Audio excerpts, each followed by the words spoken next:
In Meridian Financial's conference room, a dedicated analyst was about to face corporate assassination. What started as a promotion meeting took a shocking turn when she encountered systematic retaliation. Sarah Thompson wasn't your typical Wall Street employee. For 6 years, she had documented financial patterns with analytical precision. When she faced Richard Blackstone's vindictive termination, she had no idea she was about to trigger justice. Sarah crafted a resignation letter that would expose a multi-billion-dollar fraud scheme. What began as birthday humiliation became a whistleblower's revolution. Wall Street would never recover. Before we jump back in, tell us where you're tuning in from, and if this story touches you, make sure you're subscribed, because tomorrow I've saved something extra special for you. Sarah Thompson's heels clicked against the marble floor of Meridian Financial's 42nd floor as she walked toward the elevator bank, a small smile playing at the corners of her mouth. 30 years old today, and it felt like everything was finally falling into place. The promotion to senior vice president had been all but promised during her last performance review, and Richard Blackstone himself had requested her presence at the morning meeting. After 6 years of meticulous work, of staying late when others went home, of swallowing her pride during uncomfortable encounters with executive leadership, this was her moment. The elevator doors opened with a soft chime, revealing Michael Johnson clutching his laptop bag and a steaming cup of coffee. His usually cheerful demeanor seemed subdued this morning, his brown eyes avoiding direct contact with hers. "Happy birthday, Sarah," he said, quietly, though his voice carried an odd strain. "Big day today, huh?" "You could say that." Sarah stepped into the elevator, noting how Michael shifted uncomfortably beside her. They'd been friends since her second year at Meridian, bonding over late-night debugging sessions and shared frustration with the company's antiquated systems. His current behavior struck her as unusual, but she attributed it to pre-meeting nerves. Everyone knew Blackstone's staff meetings could be brutal affairs. The trading floor buzzed with its usual morning energy as they emerged from the elevator. Traders shouted across their desks, phones rang incessantly, and the wall-mounted screens displayed the familiar green and red numbers that drove their world. Sarah had always found comfort in the organized chaos, in the way data flowed and patterns emerged from apparent randomness. It was what had drawn her to financial analysis in the first place, the ability to find truth, hidden in numbers. "Thompson." Richard Blackstone's voice cut through the ambient noise like a blade. He stood at the entrance to the main conference room, his silver hair perfectly styled, his Italian suit immaculate despite the early hour. At 58, he commanded attention simply by existing, his presence filling whatever space he occupied. "Gentlemen, we're here to discuss a personnel matter that requires immediate attention. It's come to my attention that certain members of our team have been underperforming." The words hit Sarah like ice water. Underperforming? Her quarterly reports had consistently exceeded targets. Her risk assessments had saved the company millions in potential losses. She had received nothing but positive feedback from her direct supervisor. This had to be about someone else. "Sarah Thompson has been with us for 6 years, and during that time, we've invested considerable resources in her development. However, recent performance reviews indicate a troubling pattern of insubordination and unprofessional conduct." The room seemed to tilt sideways. Sarah gripped the edge of the table, her knuckles white against the dark wood. "I'm sorry, Mr. Blackstone, but I think there's been some mistake." The mistake was believing that your recent behavior would go unnoticed. Your failure to maintain appropriate professional boundaries, your questioning of established protocols, and your general attitude of superiority have created a toxic environment for your colleagues. Heat flooded Sarah's face as the implications of his words sank in. Professional boundaries. The phrase was corporate code, and everyone in the room understood its meaning. 3 months ago, at the company Christmas party, Blackstone had cornered her near the bar, his hand resting on her lower back as he suggested we continue our conversation at his apartment. She'd politely declined, citing an early morning meeting. Since then, his interactions with her had grown increasingly cold, their one-on-one meetings becoming exercises in subtle humiliation. Furthermore, Blackstone continued, your recent work product has shown significant deterioration.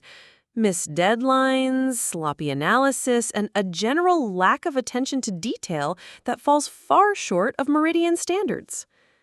Sarah's analytical mind kicked into overdrive, processing the accusations against her known performance metrics. Every deadline met ahead of schedule, every report praised by clients, every recommendation proven correct by market movements. This wasn't about her work. It was about power, control, and punishment for refusing to be intimidated. I'd like to see the specific performance reviews you're referencing, she said, her voice steadier than she felt. Because my understanding is that my work has consistently met or exceeded all established benchmarks. Blackstone's smile was cold enough to freeze blood. Your understanding, Miss Thompson, is precisely the problem. Your inability to accept constructive criticism, your defensive attitude when receiving feedback, and your general unwillingness to be coached make you unsuitable for advancement within this organization. The room fell silent except for the distant hum of the trading floor beyond the glass walls.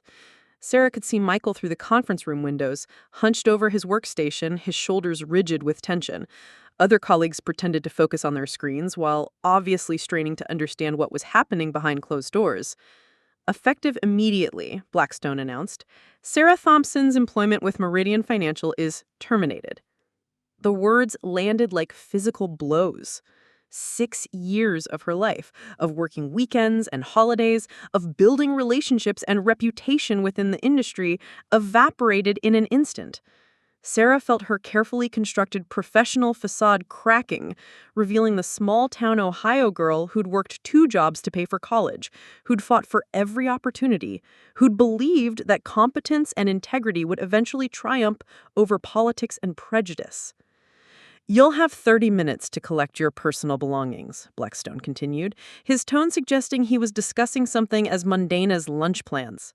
Security will escort you from the building. HR will contact you regarding COBRA benefits and final compensation.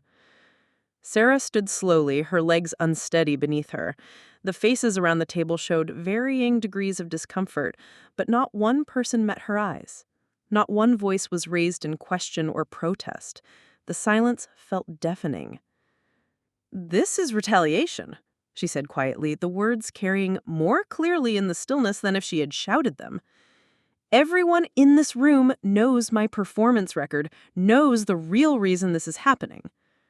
Blackstone's expression didn't change. I'd be very careful about making accusations you can't support, Miss Thompson. Defamation is a serious matter, and Meridian has an excellent legal team. The threat was clear, delivered with the kind of casual menace that came from absolute confidence in one's power. Sarah looked around the table one final time, memorizing faces, cataloging the cowardice and complicity that allowed this moment to exist. Then she turned and walked toward the door, her spine straight despite the trembling in her hands. The trading floor had gone quieter than usual, conversations conducted in whispers as she made her way to her office. The cubicle farm between the elevator and her small corner space felt like a gauntlet, every pair of eyes a judgment, every hushed voice a potential commentary on her downfall. Michael's desk was empty. He apparently found urgent business elsewhere. Sarah's office was modest but organized, reflecting her methodical approach to both work and life. Photos of her parents stood beside her computer monitor. A small succulent plant, a gift from Michael, sat on the windowsill. Her diplomas hung on the wall, testament to the academic excellence that had carried her from a middle-class home in Ohio to the heights of Manhattan finance.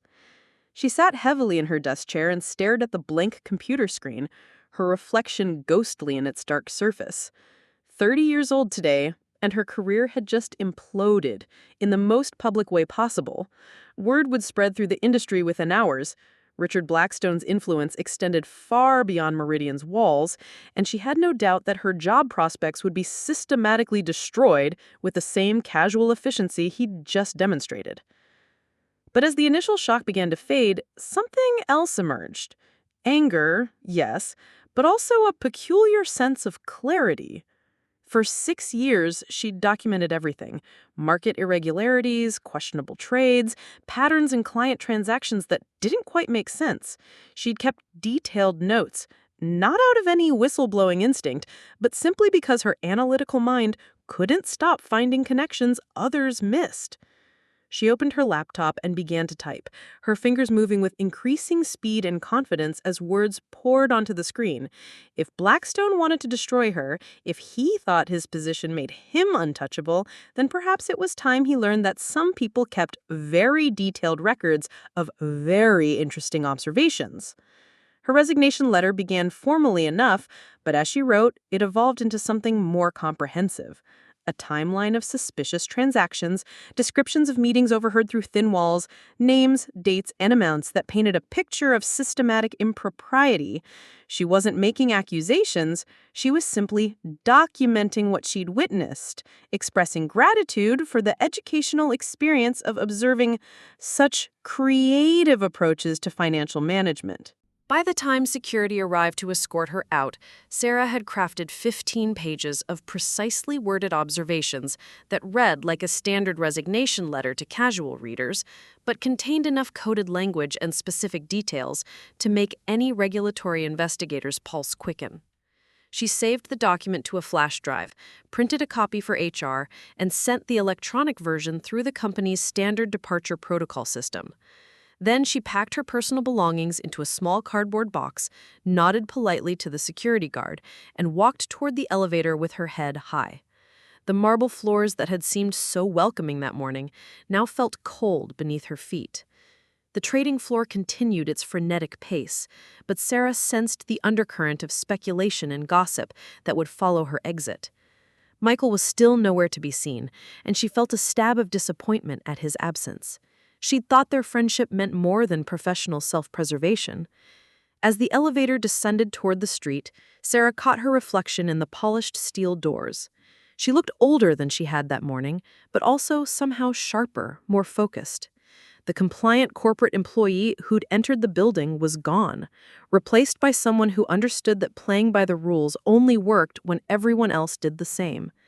The Manhattan sidewalk was crowded with the usual late-morning pedestrians, all of them moving with purpose toward destinations that seemed suddenly foreign to Sarah. She had nowhere to go, no meetings to attend, no deadlines to meet. For the first time in 6 years, her schedule was completely empty. Preparing and narrating the story took us a lot of time, so if you're enjoying it, subscribe to our channel. It means a lot to us. Now back to the story. But as she walked toward the subway station, clutching her box of personal belongings and the flash drive containing her resignation letter, Sarah Thompson felt something she hadn't experienced in years: freedom. Dangerous, terrifying, liberating freedom. And somewhere in the back of her analytical mind, she suspected that Richard Blackstone had just made the biggest mistake of his career. The letter was already making its way through Meridian's systems, heading toward HR, compliance, and eventually toward regulatory databases that automatically flagged certain combinations of words and phrases. Sarah didn't know it yet, but her carefully documented observations were about to trigger the most comprehensive securities fraud investigation in SEC history. She walked into the crowd and disappeared, leaving behind a corporate empire built on lies and sustained by silence. The empire was about to discover that sometimes the quietest people keep the most dangerous secrets. 3 weeks had passed since Sarah's world collapsed in that marble-floored conference room, and the rejection emails were piling up faster than her dwindling savings could sustain her. She sat at her kitchen table in her cramped studio apartment, laptop screen glowing in the afternoon light, staring at another polite but firm dismissal from a firm she'd considered beneath her just a month ago.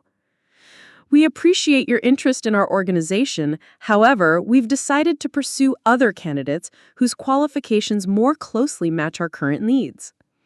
The words were becoming familiar, a corporate mantra that translated to, "Richard Blackstone's influence reaches here too." Sarah had begun to recognize the pattern after the fifth identical response from firms across Manhattan. Her reputation hadn't just been damaged, it had been systematically poisoned. Her phone buzzed with another text from her landlord about next month's rent. Sarah closed the laptop and walked to her small window overlooking a narrow alley between buildings. The view reminded her daily of how far she had fallen from her corner office overlooking Central Park. Meanwhile, 15 floors below street level, in the SEC's downtown Manhattan office, Agent Jennifer Martinez was having a very different kind of afternoon. She sat in her cluttered cubicle, surrounded by towers of case files and empty coffee cups, when Sarah's resignation letter crossed her desk as part of a routine corporate filing review. Martinez had been investigating financial crimes for 8 years, ever since she'd left her own corporate law practice after witnessing her own firm's complicity in a client's securities fraud. She developed an eye for the subtle language that whistleblowers used when they wanted to communicate without explicitly accusing, the careful documentation of observations that painted damning pictures for those trained to read between the lines. Sarah's letter made her pulse quicken by the third paragraph. The phrases were artfully constructed. Grateful for the educational experience of observing creative approaches to client portfolio management, and the innovative methods employed to achieve consistent returns regardless of market conditions. To HR, it looked like professional courtesy. To Martinez, it screamed systematic fraud. She pulled up Meridian Financial's recent filings, cross-referencing the specific dates and transaction types Sarah had mentioned. The patterns emerged quickly, too quickly for coincidence. Trades that defied market logic, returns that remained suspiciously consistent, client relationships that existed only on paper. Martinez reached for her phone, dialing Sarah's number from the resignation letter's contact information. It rang 4 times before a cautious voice answered. "Hello? Miss Thompson, this is Agent Jennifer Martinez with the Securities and Exchange Commission. I'd like to schedule a meeting to discuss your recent resignation letter from Meridian Financial." The silence stretched long enough that Martinez wondered if the call had dropped. When Sarah finally spoke, her voice was barely above a whisper. I just documented what I observed. I wasn't making any accusations." "I understand," Martinez said gently. "But your observations are very detailed, very specific. I think we should talk." Sarah stared out her window at the narrow alley, understanding instinctively that this call would change everything again. The federal building on Worth Street felt like entering a fortress, all concrete barriers and metal detectors that reminded Sarah how far she'd traveled from the glass towers of Wall Street. Agent Martinez waited in the sterile lobby, her dark hair pulled back severely, wearing a navy suit that screamed government efficiency rather than corporate power. "Miss Thompson," Martinez's handshake was firm, her eyes assessing. "Thank you for coming." They rode the elevator in silence to the 15th floor, where Martinez led her through a maze of cubicles to a small conference room with no windows and fluorescent lighting that made everyone look pale. Sarah had expected something more dramatic, maybe the kind of war room she'd seen in movies, with evidence boards and surveillance photos. Instead, she got beige walls and the smell of burnt coffee. "Your letter was very thorough," Martinez began, opening a thick file folder. 15 pages of observations spanning 3 years. Most resignation letters are 2 paragraphs.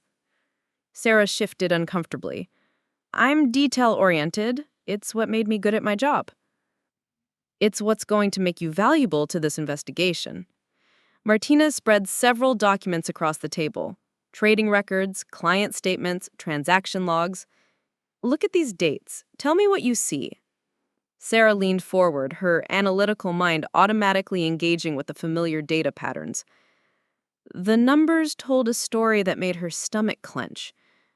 These trades, they're impossible. No one maintains returns like this across different market conditions unless they're manipulating the underlying securities, creating artificial demand, inflating prices, then dumping positions before anyone notices. The room felt smaller suddenly, the air thicker. Sarah stared at the documents, understanding flooding through her like ice water. I helped prepare some of these reports. I normalized the data, made it look consistent for client presentations. You were following orders from your supervisors? Yes, but Sarah's voice trailed off as memory after memory clicked into place. The late-night meetings she'd been excluded from, the client file she'd been told not to review, the questions she'd been discouraged from asking. God, I was so naive. I thought I was just making presentations cleaner, more professional. Martinez's expression softened slightly. You weren't naive, Sarah. You were compartmentalized. It's how these schemes work. Everyone knows just enough to do their part, but not enough to see the whole picture. Across town, Richard Blackstone was having his own moment of clarity in his corner office overlooking Central Park. His assistant had just delivered a message that made his blood run cold. The SEC was asking questions about Meridian's trading practices, specifically referencing patterns and dates that sounded uncomfortably familiar. He reached for his secure phone and dialed a number he'd hoped never to use. Webb? Came the gravelly voice after 2 rings. We have a problem, Blackstone said quietly. The Meridian situation may be more complicated than we anticipated. Marcus Webb's silence stretched long enough to convey volumes. Former military, current problem solver, Webb didn't ask unnecessary questions or waste time on emotions. What kind of complicated? The kind that requires immediate attention. Back in the conference room, Sarah was learning the true scope of what she'd stumbled into. Martinez had laid out charts showing the flow of fraudulent transactions, hundreds of millions of artificial profits built on manipulated securities and phantom client accounts. This isn't just about bad trades, Martinez explained. This is systematic securities fraud on a scale that could destabilize entire market sectors. And your resignation letter contains specific observations that corroborate 3 years of suspicious activity patterns. Sarah felt the weight of responsibility settling on her shoulders like a lead blanket. What happens now? That depends on you. Martinez closed the folder and looked directly into Sarah's eyes. I can offer you protection, but only if you're willing to cooperate fully with this investigation. That means testimony, depositions, potentially months or years of legal proceedings. And if I refuse? Then a lot of very dangerous people continue to operate freely while you try to rebuild your life knowing you could have stopped it. Sarah thought about her father, Robert Thompson, who'd worked double shifts at his auto shop to send her to college. About the retirement accounts and pension funds that represented people like him, honest workers who trusted the system to protect their life savings. What do you need me to do? Sarah's decision to cooperate with the SEC felt abstract until the phone calls started 3 days later. The first came at 2 a.m., nothing but breathing on the other end before the line went dead. The second arrived during her morning coffee, a synthesized voice asking if she'd reconsidered her recent choices. By the third call, Sarah had stopped answering her phone entirely.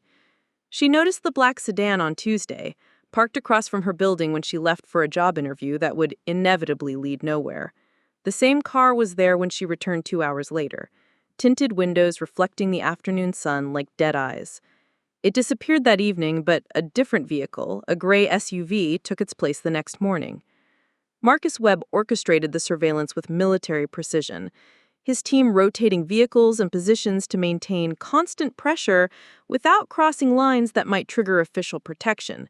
He'd done this before in places where subtlety meant the difference between mission success and international incidents. Corporate intimidation was almost disappointingly simple. The break-in came on Thursday night. Sarah returned from dinner with her parents. Robert and Linda Thompson had driven down from Ohio, worried by the strain in her voice during their phone calls, to find her apartment door unlocked. Nothing was missing, but someone had been through everything. Her laptop remained on her desk, but files had been moved. Drawers were slightly askew. The message was clear. We can reach you anywhere. Sarah called Martinez immediately, her hands shaking as she dialed. They were in my apartment, she whispered into the phone, standing in her hallway afraid to enter her own home. Nothing's gone, but they wanted me to know they were here. Pack a bag, Martinez said without hesitation. Protective detail is on the way. Meanwhile, Michael Johnson sat in his car outside Meridian Financial, staring at his phone. Sarah's contact information glowed on the screen, her name a reminder of his cowardice 3 weeks ago. He'd watched her get destroyed in that conference room, knowing Blackstone's real motives, knowing her work was flawless, and he'd said nothing. The guilt was eating him alive. His fingers hovered over the call button.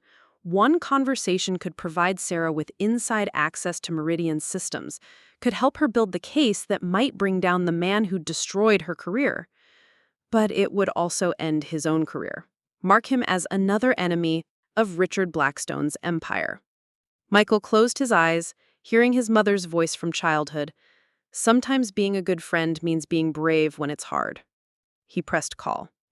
Sarah, it's Michael. His voice cracked through her phone like a lifeline she hadn't known she needed. I know I don't deserve to ask, but can we meet? I have something that might help. Sarah sat in the safe house Martinez had arranged, a sterile corporate apartment in Queens that smelled of industrial carpet cleaner. Through bulletproof windows, she watched federal agents maintain their discreet perimeter. Help with what? The investigation. I still have access to Meridian systems, and I know where they keep the archived transaction logs, the ones from the offshore accounts. 2 days later, they met in a coffee shop in Brooklyn Heights, chosen because Michael knew the owner and could guarantee privacy. Sarah barely recognized her former colleague. His usual cheerful demeanor had been replaced by hollow-eyed guilt and determination. I should have spoken up in that meeting, he said without preamble. I knew what Blackstone was doing to you, knew your work was flawless. I was a coward. You're here now, Sarah replied, studying his face. That's what matters. Michael slid a flash drive across the table. 3 years of deleted transaction records. Blackstone thought they were permanently erased, but I recovered them from the backup servers. The offshore accounts, the shell companies, the artificial trading volumes, it's all there. Meanwhile, across the city in the Blackstone's penthouse apartment, Victoria Blackstone was having her own crisis of conscience. She'd been a prosecutor once before marriage to Richard had made continuing her career inappropriate for the wife of a financial titan, but she'd never lost her instincts for recognizing guilt, and her husband's recent behavior screamed culpability. The late-night phone calls, the meetings with men like Marcus Webb, whose cold eyes reminded her of the sociopaths she had once prosecuted. The sudden interest in liquidating assets and establishing accounts in non-extradition countries. Victoria had maintained her bar certification, quietly keeping current on financial crimes law through continuing education courses she'd claimed were intellectual hobbies. Now she understood why her subconscious had insisted on staying prepared. She waited until Richard left for his weekly massage, then accessed his home office. The safe behind his diploma was protected by a code she'd memorized months ago. Their wedding date, because men like Richard believed their wives were decorative rather than observant. Inside, she found what she was looking for: encrypted account numbers, passport applications under assumed names, and most damning of all, a detailed list of clients whose accounts had been systematically looted to fund the artificial returns that had made Meridian appear profitable. Victoria photographed everything with trembling hands, understanding that each image represented the end of her marriage and the beginning of something else entirely. She thought of Sarah Thompson, the young analyst she'd met briefly at company functions, intelligent, principled, everything Victoria had been before she'd traded her integrity for social position. Her phone contained Martinez's direct number within an hour, obtained through legal contacts who understood that some secrets burned too hot to hold alone. The text message arrived on Michael's phone at 11:47 p.m., sent from Sarah's number. Emergency at Meridian. Need server access now. Meet me there in 20 minutes. "Come alone." Michael stared at the screen in his cramped studio apartment, adrenaline spiking. Sarah had been in protective custody for days. Why would she suddenly need to access the building? But the message contained details only she would know. Specific server locations, security codes they'd shared during late-night troubleshooting sessions. He grabbed his security badge and laptop bag, not bothering to change out of his pajamas. If Sarah needed help, he wouldn't hesitate this time. Meridian Financial at midnight was a glass monument to corporate power, its 42 floors lit sporadically by cleaning crews and the occasional workaholic. Michael's badge granted him access to the lobby, where the security guard, Jimmy, who'd worked nights for 15 years, barely looked up from his crossword puzzle. "Pulling another all-nighter, Mike?" "Server emergency," Michael replied, his voice sounding normal despite the hammering of his heart. "You know how it is." The elevator ride to the 38th floor felt eternal. Something nagged at Michael's subconscious, a wrongness he couldn't identify. Sarah's writing style in the text had been too formal, too precise. She usually texted in fragments, casual abbreviations born from years of friendship. The server room door was already propped open when he arrived, which should have been impossible. Sarah wasn't authorized for physical access to the secure areas. Michael stepped inside, calling her name softly in the humming darkness filled with blinking lights and the white noise of cooling systems. "Sarah?" The door slammed shut behind him with a metallic finality that echoed off the server racks. Emergency lighting flickered on, bathing everything in a hellish red. Michael spun around to find Marcus Webb stepping out from behind a rack of processors, his smile cold and professional. "Mr. Johnson? Thank you for coming so promptly." Michael's blood turned to ice. "Where's Sarah?" "Safe house in Queens, I imagine. Probably wondering why you're not answering her calls." Webb held up Michael's phone, which had apparently been cloned to send the fake message. "Corporate espionage is easier than people think, especially when you have the right equipment." Meanwhile, Sarah was indeed trying to reach Michael, panic growing with each unanswered ring. Something about his sudden radio silence felt wrong. Michael always answered his phone, always responded to texts within minutes. "Martinez," she called out to the agent monitoring her protection detail. "I think Michael's in trouble." Martinez looked up from her laptop. "What kind of trouble?" "The kind where he doesn't answer his phone for 2 hours after agreeing to meet tomorrow morning?" Back in the server room, Webb was explaining the situation with the casual tone of a man discussing weather. "Your friend Sarah has been problematic. Your assistance has been noted. Mr. Blackstone believes in correcting mistakes efficiently." Michael backed against a server rack, his mind racing through escape routes in a room designed to be secure. "If you hurt her, I won't need to hurt her. She'll come to me. People like Sarah Thompson, they can't resist trying to save their friends. It's a predictable weakness." Webb's phone buzzed with an incoming message. He glanced at the screen and smiled. "Right on schedule. She's already figured out you're missing, already convinced Agent Martinez to mobilize a rescue team. They'll be here within the hour." The trap was elegant in its simplicity, used Michael's loyalty to lure Sarah into a vulnerable position, then eliminate both problems simultaneously while making it appear to be a tragic accident during an unauthorized infiltration attempt. But Marcus Webb had underestimated 2 crucial factors. First, Sarah Thompson's analytical mind, which had already identified the security weaknesses in Meridian's building design during her 6 years of employment. Second, Michael Johnson's intimate knowledge of the building's technical systems, including the fire suppression controls that could turn a server room into either a fortress or a death trap, depending on who controlled them. As sirens began to wail in the distance, both hunter and prey prepared for a confrontation that would determine whether justice would survive the night. Sarah's knowledge of Meridian's building systems proved invaluable as she guided Martinez's team through service corridors most employees never knew existed. Her 6 years in the building had taught her every maintenance route, every security blind spot, every structural weakness that corporate architects preferred to hide behind elegant facades. "The server room has independent ventilation," she whispered into her tactical radio as they climbed through a maintenance shaft toward the 38th floor. but it also has manual fire suppression controls accessible from the mechanical room next door. Martinez's voice crackled back. Can you get us there without triggering building security? Michael can override the alarm systems if he's still conscious. The servers are connected to everything, including the fire suppression halon gas. In the server room below, Michael had been thinking along the same lines. Webb's military precision was impressive, but corporate security was Michael's domain. While Webb focused on monitoring the building's main entrances through hijacked security cameras, Michael slowly worked his way toward the emergency control panel hidden behind a rack of processors. Your friend should be here soon, Webb said casually, checking his watch. I almost admire her dedication. Most people would cut their losses and disappear. You don't know Sarah, Michael replied, his fingers finding the manual release for the halon gas system. She doesn't abandon people. Webb turned just as Michael yanked the emergency lever. Klaxons began wailing as halon gas started flooding the room, designed to extinguish electrical fires by displacing oxygen. Both men had perhaps 90 seconds before the atmosphere became unbreathable. But Michael knew something Webb didn't. The maintenance shaft Sarah was crawling through connected directly to the server room's ventilation intake.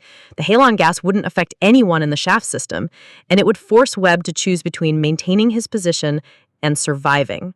Webb made his choice, diving toward the door controls as the gas thickened around them. But the electronic locks had defaulted to secure mode when the fire system activated, responding to protocols Michael had helped design years earlier. Through the ventilation grate above, Sarah dropped into the mechanical room and immediately began manually venting the halon gas, while Martinez's team breached the server room door using thermite charges that turned the reinforced steel into molten slag. The confrontation lasted less than 30 seconds. Webb, disoriented by oxygen deprivation and caught between federal agents and his own tactical miscalculations, surrendered without firing a shot. But across town, Richard Blackstone was already implementing his final escape plan. The private jet at Teterboro Airport was fueled and flight planned for the Cayman Islands. His fake passport, a masterpiece that had cost him $2 million, identified him as Robert Sterling, retired pharmaceutical executive. What Blackstone didn't know was that Victoria had provided Martinez with copies of those same fake documents 12 hours earlier, along with the flight plan and even the tail number of his chartered aircraft. Federal marshals arrested him at the airport, still clutching his briefcase full of encrypted account numbers and bearer bonds. The man who had believed himself untouchable discovered that wealth only provided immunity when everyone else played by the same corrupted rules. The SEC raid on Meridian Financial began at dawn, coordinated across 17 locations simultaneously. They seized servers, arrested key conspirators, and froze assets worth nearly $2 billion. The financial empire that had taken Richard Blackstone's father and grandfather decades to build collapsed in a single morning. Sarah watched the news coverage from her safe house, seeing her former workplace swarming with federal agents and forensic accountants. Michael sat beside her, his arm in a sling from his encounter with the halon gas, but otherwise unharmed. It's over, he said quietly. Sarah shook her head, understanding that the hardest part was just beginning. No, she replied. Now comes the real work. 6 months after Richard Blackstone's conviction on 47 counts of securities fraud, Sarah Thompson sat in a coffee shop in Midtown Manhattan, staring at another rejection letter. This one came from a mid-tier investment firm in New Jersey, hardly the caliber of position she'd held at Meridian, yet they'd still deemed her unsuitable for their corporate culture. The paradox of whistleblowing had become her daily reality.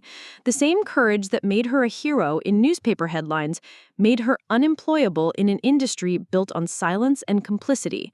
Financial firms viewed her testimony against Blackstone not as an act of integrity, but as proof that she couldn't be trusted to keep institutional secrets. Ms. Thompson? A young woman approached her table tentatively. I'm Rebecca Martinez, Agent Martinez's daughter. She said you might be willing to talk. Sarah looked up to see earnest eyes behind wire-rimmed glasses, a nervous energy that reminded her of herself 6 years earlier. "What can I help you with?" "I work for Henderson and Associates, small accounting firm in Queens. My supervisor has been asking me to manipulate client tax returns, make deductions that don't exist. I know it's wrong, but..." Rebecca's voice trailed off as she sat down. "Everyone says you're the person to ask about doing the right thing when it costs everything." The conversation lasted 2 hours. Sarah found herself explaining not just the mechanics of whistleblowing, documentation, legal protections, investigative processes, but the emotional toll that no one warned you about.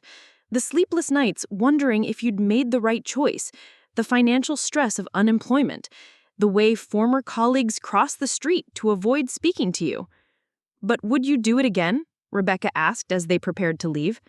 Sarah considered the question that haunted her daily. "Ask me tomorrow," she said finally. "The answer changes depending on how many rejection letters I've received that day." That evening, Sarah received an unexpected call from Barbara Williams, the former SEC director who'd become her unofficial mentor during the investigation. Barbara's voice carried an excitement Sarah hadn't heard in months. "I've been talking to some colleagues about establishing a nonprofit, an organization that provides support for financial industry whistleblowers, legal assistance, career counseling, financial support during investigations." "There's a market for that," Sarah replied dryly. "Apparently, we're unemployable." "That's exactly why we need it." "Sarah, what if your experience could help other people like Rebecca Martinez navigate this process? What if the price you've paid could prevent others from paying the same cost alone?" The idea took root slowly, growing from a seed of pragmatic necessity into something approaching hope. Sarah began researching similar organizations in other industries, studying the legal frameworks that protected whistleblowers in theory, but often failed them in practice. Michael joined her efforts, his technical expertise providing the infrastructure they needed. His own job search had proven equally challenging. IT professionals who help expose corporate fraud were apparently as unmarketable as the analysts who documented it. But together, they began building something new from the wreckage of their former careers. Victoria Blackstone had quietly divorced her imprisoned husband and donated half her settlement to victims of Meridian's fraud. She'd also begun working pro bono for a legal aid society, using her prosecutorial skills to help people who couldn't afford justice. She called Sarah one afternoon with a simple message. "Thank you for showing me it's never too late to remember who you used to be." Robert Thompson visited his daughter monthly, bringing news from Ohio and the steady support that had carried her through childhood. During one visit, he found her working late in her small apartment, surrounded by legal documents and case files for the nonprofit she was building. "You look like you did when you were studying for finals," he said, settling into her kitchen chair with a cup of coffee, determined but exhausted. "The work matters, Dad. These people need help, and I understand what they're going through better than anyone." Robert nodded, recognizing the steel in her voice that had appeared during her childhood whenever she'd decided something was worth fighting for. "Your mother would be proud. Hell, I'm proud. You lost a job, but you found your calling." Outside her window, Manhattan glittered with the lights of countless corporate offices where other potential whistleblowers sat at their desks wrestling with their own moral choices. Sarah understood now that her story wasn't ending. It was beginning. The price of truth had been higher than she'd imagined, but so was its value. The offices of Thompson Integrity Associates occupied the third floor of a converted brownstone in Brooklyn Heights, far from the glass towers of Manhattan, but close enough to serve clients who needed discreet guidance through the treacherous waters of corporate whistleblowing. Sarah had chosen the location deliberately, accessible by subway, but removed from the financial district where her reputation as a problem employee still preceded her. "We've had 17 new cases this month," Michael reported during their morning meeting, his laptop displaying a map dotted with pins representing clients across the tri-state area. Everything from healthcare fraud to environmental violations. Word is spreading. Sarah nodded, reviewing case files that had become as familiar as breathing. Each folder represented someone facing the same impossible choice she'd confronted 18 months earlier: stay silent and complicit, or speak up and face professional destruction. Her nonprofit had grown from a desperate attempt to find meaning in our own sacrifice to a lifeline for others navigating similar moral crises. "What about the Johnson case?" she asked, referring to a pharmaceutical researcher who'd discovered his company was hiding severe side effects from a diabetes medication. "Trial starts next month. The company offered him a settlement, but he wants to testify anyway. Says people need to know the truth." The irony wasn't lost on Sarah. She'd built a career helping people do what she'd initially stumbled into by accident. Her resignation letter exposed Meridian's fraud through anger and detailed documentation rather than any noble whistleblowing intention. But experience had taught her that motivation mattered less than results and the courage to follow through. Barbara Williams arrived for their weekly strategy session, carrying coffee and the morning newspapers. At 73, the former SEC director had found new energy in building systems to protect the kind of witnesses she'd worked with for decades. "The Henderson case made the Wall Street Journal," Barbara announced, spreading the newspaper across Sarah's desk. "Rebecca Martinez's testimony led to criminal charges against 3 senior partners. The firm is finished." Sarah read the article twice, remembering the nervous young woman who'd approached her in that coffee shop months earlier. Rebecca had documented tax fraud with the same meticulous attention to detail Sarah had learned to value, but she'd done it intentionally, knowing the consequences and choosing justice anyway. "She's stronger than I was," Sarah said quietly. She went into it with her eyes open. "You opened them," Barbara replied. "That's what this work is really about, showing people they're not alone when they choose to do the right thing." That afternoon, Sarah received a call that surprised her. Victoria Blackstone, now Victoria Sterling, having reclaimed her maiden name, was calling from her legal aid office in Philadelphia. "I have a favor to ask," Victoria said without preamble. "There's a case here involving municipal bond fraud. The whistleblower is a city accountant who's facing retaliation from the mayor's office. She needs someone who understands what she's going through." "Send me her information," Sarah replied. "We'll make room for the schedule." The evening brought Sarah's favorite part of each day: training sessions for new volunteers. Her conference room filled with lawyers, accountants, investigators, and former whistleblowers who'd found purpose in helping others navigate the system that had nearly destroyed them. Tonight's group included 3 new faces, each carrying their own story of moral awakening and professional consequence. Sarah began with the same words she used for every session. "The system is designed to protect itself, not the people who expose its flaws. But that doesn't mean we have to face it alone." As she spoke, Sarah caught her reflection in the conference room window. The woman looking back was older, more serious than the analyst who'd walked into Richard Blackstone's conference room that morning 18 months ago. But she was also more certain of her purpose, more confident in her ability to create change rather than simply react to injustice.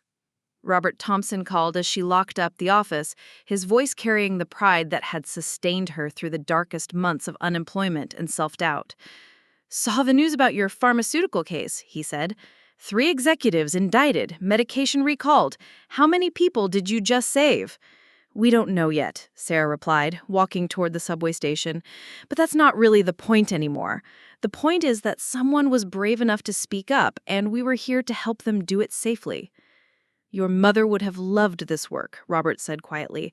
"She always said the best way to heal from being hurt was to prevent someone else from getting hurt the same way." As Sarah descended into the subway, she carried those words with her like armor against the challenges that tomorrow would bring. The most corrupt individuals were ultimately human beings who'd made catastrophic moral choices. 6 months later, the Whistleblower Protection Enhancement Act passed both houses of Congress with bipartisan support. Sarah watched the signing ceremony from her office in Brooklyn Heights, surrounded by case files representing people who would benefit from stronger protections and support systems. Her phone rang as the president finished speaking. The caller ID showed Thompson Auto Repair, her father's shop in Ohio. "Saw ya on the news again," Robert Thompson said, his voice thick with pride. "Your mother would be so proud of who you've become."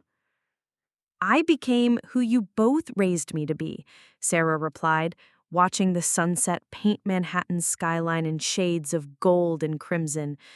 "Someone who believes that doing the right thing matters more than doing the easy thing."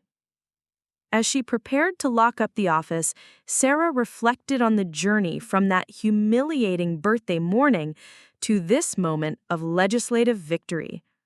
The scared, compliant employee who'd written that angry resignation letter had evolved into someone who could change systems rather than simply survive them. Tomorrow would bring new cases, new challenges, new opportunities to help others find their courage. The work was never finished, but that was its beauty. Every person who chose truth over silence made the next choice a little easier for someone else. The empire of lies had fallen, but the legacy of truth would endure. Up next, you've got 2 more standout stories right on your screen. If this one hit the mark, you won't want to pass these up. Just click and check them out. And don't forget to subscribe and turn on the notification bell so you don't miss any upload from us.